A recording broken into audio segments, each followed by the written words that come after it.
Hello students, we are here to do section number 2, life section in IC 38. So here we are going to study chapter number 6, which is what life insurance involves. जिसका क्या मतलब है कि life insurance के अंदर क्या क्या आता है. तो लाइफ इंश्योरेंस इन्वॉल्व 4 एस्पेक्ट, 4 चीज़ों से मिलकर बना है. एसेट वो सामान जिसका आप इंश्योरेंस करवाते हो. द रिस्क इंश्योर्ड अगेंस्ट वो इंश्योरेंस जिसको रिस्क होने वाला है, तो वो रिस्क वो खतरा जो कि उस एसेट को है. And the principle of pooling का एक प्रिंसिपल होता है जिसमें बहुत सारे लोग एक पूल के अंदर आते हैं और वो आपस में मिलकर इस रिस्क को शेयर अप करते हैं. और एक कॉन्ट्रैक्ट आता है जो कि इस बात का प्रूफ होता है कि ऐसा कोई इंश्योरेंस लिया गया है. तो इंश्योरेंस मुख्य रूप से 4 चीज़ों से मिलकर बना होता है. एसेट सामान जिसका इंश्योरेंस हो रहा है, वो रिस्क जिससे कारण उस एसेट को खतरा है. प्रिंसिपल ऑफ पूलिंग में वो सभी लोग आते हैं जो कि उस खतरे को शेयर करते हैं. और एक कॉन्ट्रैक्ट होता है जो इस बात का प्रूफ होता है कि ऐसा कोई इंश्योरेंस हुआ है. Let us now examine the features of life insurance.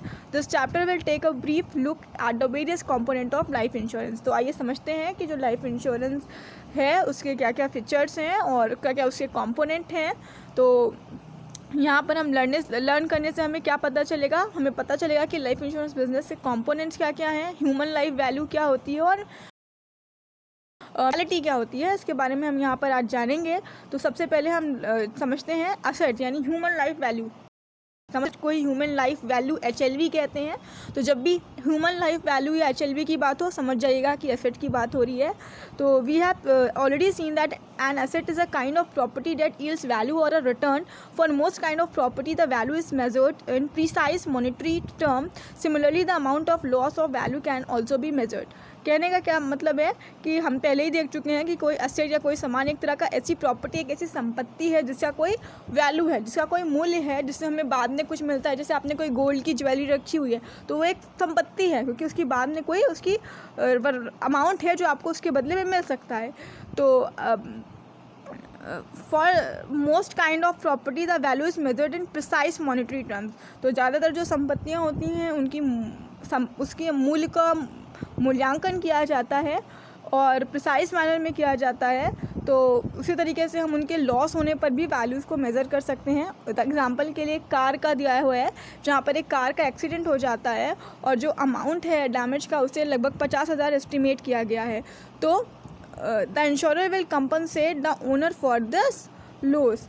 तो जो इंश्योरर है, जो कि इंश्योरेंस कंपनी है, वो क्या करेगी, इस ओनर के, उस कार के मालिक को ये पैसे देकर उसको कंपनसेट करेगी, जो भी परेशानी है उसको दूर करने का प्रयास करेगी. How do we estimate the amount of loss when a person dies. और एक कोई इंसान मर जाए तो हम कैसे पता करेंगे कि वो जो लॉस हुआ है वो कितना है, 50,000 ही होगा या 5 लाख होगा. तो अबव क्वेश्चन जो है वो इसका आंसर हम एजेंट के थ्रू देते हैं जो कि कस्टमर से मिलता है और इसके बेसिस पर जो एजेंट है वो पता कर पाता है कि उस एजेंट ने इंश्योरेंस कराते वक्त कस्टमर को कितना बताया था. It is in fact that the first lesson of a insurance agent must learn. तो तथ्य ये है कि लाइफ इंश्योरेंस एजेंट को हर पहला लेसन कम से कम पता होना चाहिए. Luckily we have a measure developed almost 70 years ago by Professor Habener. The measure known as human life value is used worldwide. तो जो पूरी दुनिया में इस्तेमाल हो रही है वो तरीका जिससे कि हम मेज़र करते हैं कि कितना अमाउंट होना चाहिए लॉस का, उसको प्रोफेसर हबनर के द्वारा डेवलप किया गया था, जिससे कि हम human life value HLV concept considers human life as a kind of property or asset that earns in an income. It thus measures the value of human life based on individuals' expected net future earnings. Net earning means income a person expected to earn each year in the future, less the amount he would spend on self.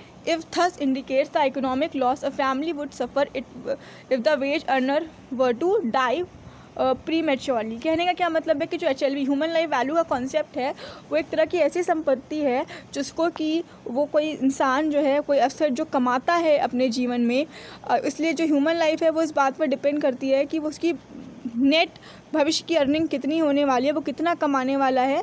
तो एक साल में, हर साल वो भविष्य के आने वाले सालों में कितना कमाता है, यही उसकी नेट अर्निंग कहलाती है. और लेकिन इसमें से हम उस अमाउंट को घटा देते हैं जो वो अपने ऊपर खर्च करेगा. मतलब कि जो फ्यूचर की बचत है उसकी अगले साल की, वही उसकी ह्यूमन लाइफ वैल्यू में कंसीडर किया जाएगा और ये बताती है कि जो फैमिली, अगर वो इंसान मर जाता है तो उस इंसान के मरने पर उसका परिवार कितना सफ़र करेगा। तो ये जो अर्निंग है उसकी, उसको कैपिटलाइज किया जाता है एक इंटरेस्ट देकर, जिससे कि हम उसमें थोड़ा सा डिस्काउंट भी प्रोड्यूस करते हैं। और एक सिंपल थंब रूल होता है जिससे कि हम HLV ह्यूमन लाइफ वैल्यू को मेज़र अप करते हैं।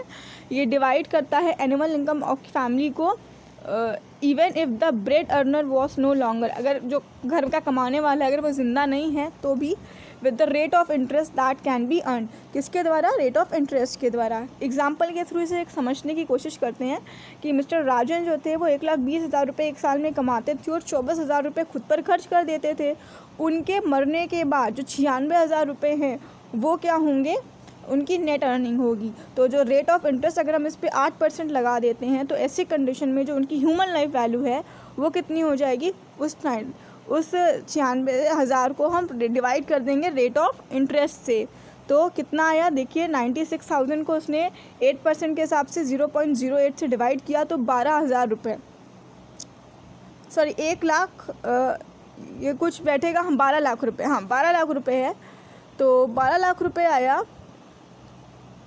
ठीक है, तो HLV helps to determine how much insurance one should have for full protection. He also tell us upper limit beyond which life insurance would be speculative. तो जो human life value है ये क्या बताती है कि कितना ज़्यादा जो इंश्योरेंस है एक दूसरे को वो फुल प्रोटेक्शन देता है, और ये भी बताती है कि वो अपर लिमिट क्या है जिस पर हम लाइफ इंश्योरेंस को स्पेक्यूलेट करेंगे। तो in general we can say that the amount of insurance should be around 10 to 15 times one's annual income. तो कोई इंसान एक साल में जितना कमाता है उसका 10 से 15 गुना उसका इंश्योरेंस का अमाउंट होना चाहिए। और ये जो ऊपर वाला एग्जांपल है इसमें कि जो मिस्टर राजन है उनसे 2 करोड़ का इंश्योरेंस कराने को कहा गया, जबकि वो कमा रहे थे 1.2 लाख रुपीज़ एक साल में। The actual amount of insurance purchase would be of course depend on the factors like how much insurance one can afford and would like to buy. तो कितना इंश्योरेंस का अमाउंट होगा इस बात पर डिपेंड करेगा कि आप कितना खरीद सकते हो और कितना आप अफोर्ड कर सकते हो। Next factor is risk. As we have seen above, life insurance provide protection against those risk events that can destroy or diminish the value of human life as an asset. There are 3 kinds of situations where such loss can occur. They are typical concern which ordinary people face. तो कौन कौन से वो typical चीज़ें हैं जो कि आम लोग झेलते हैं। पहला, डाइंग टू अर्ली, अगर वो बहुत जल्दी से मर जाएं। लिविंग टू लॉन्ग, बहुत लंबे समय तक जीवित रहें। या लिविंग विद डिसेबिलिटी, किसी शारीरिक क्षमता में कमी होने के साथ वो अगर आप जिएँ। तो जो general insurance on the other hand typically deals with the those risks that affect property. तो जो जनरल इंश्योरेंस होता है वो आग लगना या चोरी हो जाना, बाढ़ आना, इन सभी समस्याओं से जूझता है। और तो these are covered by a class of insurance called liability insurance. Finally there are risks that can affect the person. वो रिस्क जो कि किसी इंसान को बीमार कर देते हैं, उनकी बीमारी ऐसे के एक्सीडेंट से होते हैं, तो वो ऐसे भी इंश्योरेंस करवाए जाते हैं। तो एक डिफरेंस है जनरल इंश्योरेंस और लाइफ इंश्योरेंस में, जिसको कि आइए समझते हैं। तो जो जनरल इंश्योरेंस होता है वो इंडेमनिटी, हानि से सुरक्षा किस किस को देता है। इसके लिए जनरल इंश्योरेंस पॉलिसीज़ होती हैं जिसमें कि पर्सनल एक्सीडेंट के जो इंश्योरेंस होते हैं वो इसमें नहीं आते। जबकि लाइफ इंश्योरेंस में ऐसा एक कॉन्ट्रैक्ट होता है जो कि अश्योरेंस देता है। इंडेमनिटी मीन्स कि the after the occurrence of an event like fire the insurance can assess the exact amount of loss that has awkward and page compensated only to the amount of loss, no more no less. तो जब life insurance आप करवा रहे हो, जैसे कोई आग लग गई, तो इस कंडीशन में जितने आपका लॉस हुआ है आपको उतना ही अमाउंट मिलेगा, ना ज़्यादा ना कम। This is not possible in life insurance. The amount of benefit to be paid in the event of death has to be fixed at the beginning itself. At the time of writing the contract, life insurance policies are thus often known as life assurance contract. An assured sum is paid to the nominees or beneficiaries of the insured when he dies. तो अगर आप एक life insurance ले रहे हो तो आपके मरने के बाद आपको कितना दिया जाएगा ये पहले से तय होता है, और वो आपके नॉमिनी को दिया जाता है या उस बेनिफिशियरी को जिसको आपने देना चाहते हो वो पहले से लिखा होता है, इसमें कोई बदलाव नहीं होता है। एंड अनसर्टेनिटी, जनरल इंश्योरेंस में कुछ अनसर्टेनिटीज़ होती हैं, जैसे कि in general insurance contracts the risk event The risk even protected against is uncertain. No one can say with certainty whether a house would be gutted by fire or whether a car would meet an accident. तो ये अनिश्चित होते हैं, हम नहीं बता सकते कि वो ये होगा भी कि नहीं, कब घर में आग लगेगी, कब कार का एक्सीडेंट होगा. लेकिन जो लाइफ इंश्योरेंस होते हैं वो निश्चित होते हैं कि निश्चित समय के बाद तो इंसान मरेगा ही मरेगा ना. तो death is certain and increase in probability. तो general insurance in case of perils like fire और earthquake the probability of happening of the event does not increase with time. समय के साथ ऐसा नहीं होता कि कोई घटना होने की प्रोबेबिलिटी बढ़ जाएगी जनरल इंश्योरेंस में. लेकिन लाइफ इंश्योरेंस में क्या होता है, एज के साथ मौत होने की जो प्रोबेबिलिटी है वो बढ़ जाती है. Now nature of life insurance risk के बारे में समझते हैं. क्या है ये? Since mortality is related to age, it means lower premium are charge for those who are young and higher premiums are for older people. One result was that individual who were old but otherwise in good health. तो क्योंकि इंसान की उम्र के साथ उसकी जैसे जैसे उम्र बढ़ती है उसके मरने की प्रोबेबिलिटी बढ़ जाती है. तो जो बूढ़े लोग होते हैं उनसे ज़्यादा प्रीमियम लिया जाता है और यंग लोगों से कम प्रीमियम लिया जाता है. तो इंश्योरेंस कंपनी जो है बहुत सारी सीरियस प्रॉब्लम्स देखती हैं. तो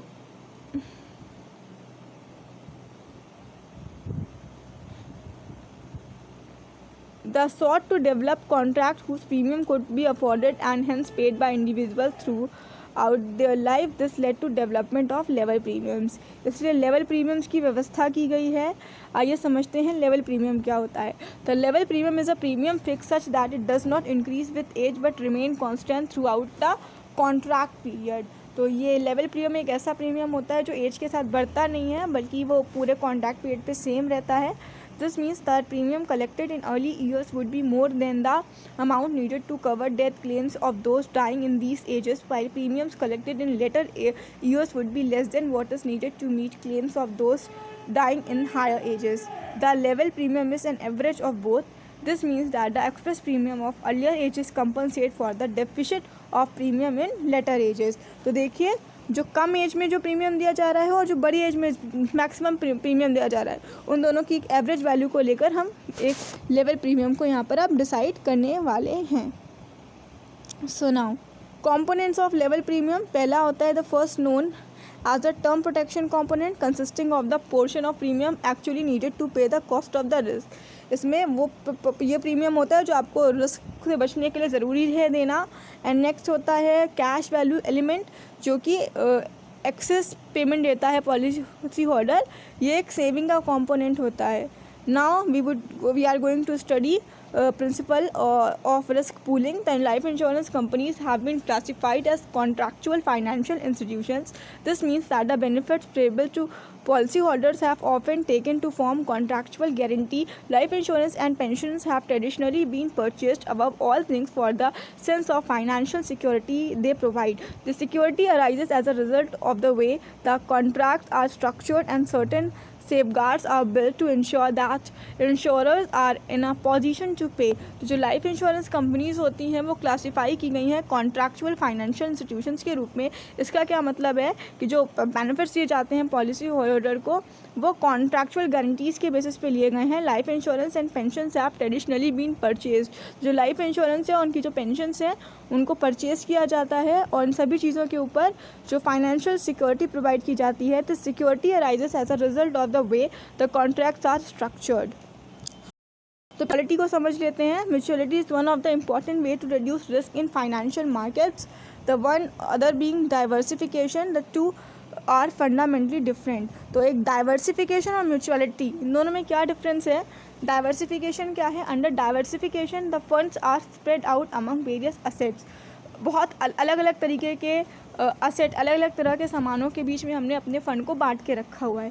कहते हैं ना placing the egg in different basket. अंडे को अलग अलग बास्केट में रख देना. लेकिन म्यूचुअलिटी के अंदर में क्या करते हैं? अंडर म्यूचुअलिटी और pooling the funds of various individuals are combined. सारे अंडे एक ही बास्केट में बहुत सारे लोगों के जितने भी अमाउंट है उनको एक ही जगह पर हम कंबाइन करके रख देते हैं. डाइवर्सिफिकेशन में under diversification we have funds flowing from one source to many destinations. Fund एक इंसान से बहुत सारे एक सोर्स से बहुत जगह जा रहा है. जबकि म्यूचुअलिटी में बहुत सारे लोगों से फंड एक सोर्स पर आ रहा है. तो म्यूचुअलिटी क्या है, एक पूल ऑफ फंड है जहाँ पर बहुत सारे इंडिविजुअल अपने फंड्स को कलेक्ट कर रहे हैं। तो म्यूचुअलिटी और pooling principle plays to specific kind of roles. पहला, first is to role in providing protection against and the economic loss arising as a result of one's ultimately death. उस pooling में बहुत सारे लोग हैं जिसमें से किसी एक की डेथ हो जाती है तो वो उस इंसान को वो सुरक्षा देता है। Second, the principle of risk pooling however goes beyond mortality risk, it can involve the pooling and evening out of financial risk as well. This is achieve by pooling and premiums the fund are consequently the attended risk of various kinds of contracts taken by individuals at different points on time। तो जो principal है risk pooling का वो किस लिए है, it can involve the pooling and evening out financial risk. तो इसके लिए आपको प्रीमियम देना पड़ता है। It is thus a case of pooling among different generations of policy holder. The outcome of this pooling is to try and ensure that in good as well as bad times the life insurance is able to pay a uniform rate of return. तो चाहे अच्छा समय हो चाहे बुरा समय हो, जो रेट ऑफ रिटर्न है वो नहीं बदलने वाला, वो सेम रहने वाला है, बोनस सेम होने वाला है through smoothing out of the returns across time. तो अभी ये एक लाइफ इंश्योरेंस कॉन्ट्रैक्ट का एक छोटा सा डायग्राम बनाया गया है। यहाँ पर the financial aspect of the life insurance is the contract. It signifies comes from the term sum assured the amount is contractually guaranteed, making life insurance a vehicle from financial security। तो हम एक financial security create करते हैं इसकी मदद से। तो a key question often debated is whether the benefits provided to policyholder are adequate compared to other financial instruments। So the life insurance contracts, we must remember, involve the both risk cover and a saving element. This makes a financial product like other products in the financial market। तो आइए समझते हैं life insurance के क्या क्या advantages हैं, इसको समझने की कोशिश हम यहाँ पर करने वाले हैं।